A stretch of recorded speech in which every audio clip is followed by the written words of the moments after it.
Souvent rejetés, oubliés ou abandonnés à eux-mêmes, les malades mentaux sont de plus en plus nombreux dans les rues de Libreville. Exposés à toute forme d'intempéries et de dangers, certains se construisent des abris très souvent insalubres et restreints pour y vivre au quotidien.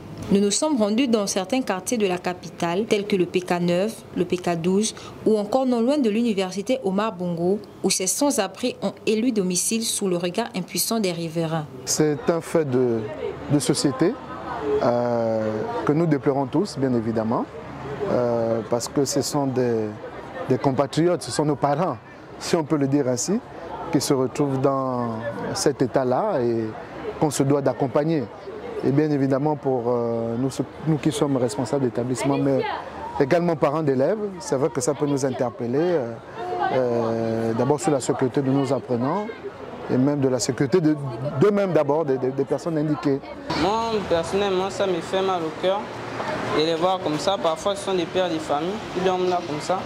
Et c'est dangereux d'abord, parce qu'ils sont au milieu de la route. Donc, en traversant, ils peuvent avoir des accidents. Donc, c'est pas bon.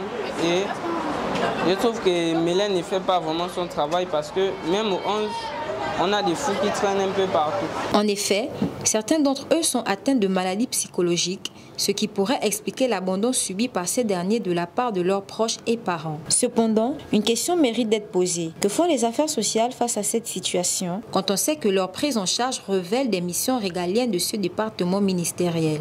Nous ne pouvons qu'interpeller ceux qui sont en charge de ce pan-là pour pouvoir avoir un regard bienveillant sur ces personnes-là. Des solutions sont attendues sur la question évoquée, sachant que ces citoyens font partie intégrante de la société. Il serait donc judicieux pour les autorités de prendre en compte cette frange de la population en tant que priorité afin d'assurer la sécurité de ces personnes qui méritent assistance.